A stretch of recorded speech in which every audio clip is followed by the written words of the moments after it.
রহমতুল্লাহি ওয়া বারাকাতুহু। আমি ইকরা ইন্টারন্যাশনাল স্কুলের নবম শ্রেণীর ছাত্র।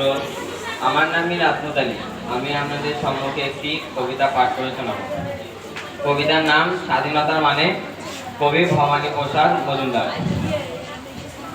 যে ছেলেটা বস্তা কাঁধে কাগজ পুরোই পাড়ায় পাড়ায়, যে ছেলেটা রোজ বাজারে মুরগি কাটে পালক ছাড়াই, যে ছেলেটা রেস্তোরাঁতে ধুচ্ছে থালা গিলাস বাটি, যে ছেলেরা সারা জীবন খায় লাঠি গিল চর্চাটি, ওদের কাছে প্রশ্ন করো, ওরা কি কেউ সত্যি জানে স্বাধীনতা কাকে বলে, স্বাধীনতার সঠিক মানে?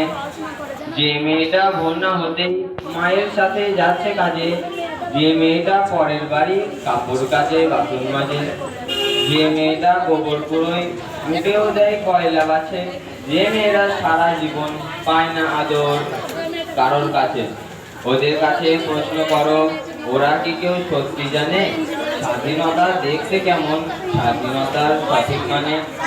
যে ছেলেটা রাস্তাঘাটে করছে পালিশ পরের জুতো, যে ছেলেটা ট্রেনের হকার খাচ্ছে রোজি লোকের জুতো, লজেন্স খাওয়ার বয়স যাদের করছেই তারা লজেন্স ফেরি, যাদের বুকে সূর্য ওঠার গোলাপ ফোটার অনেক দেরি, ওদের কাছে প্রশ্ন করো, ওরা কি কেউ সত্যি জানে স্বাধীনতা জিনিসটা কি, স্বাধীনতার সঠিক মানে?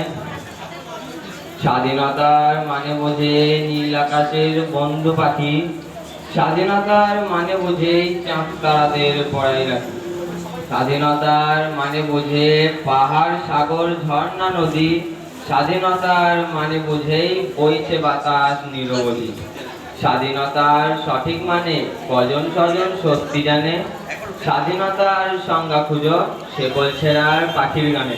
আসসালামু আলাইকুম ওয়া রাহমাতুল্লাহ।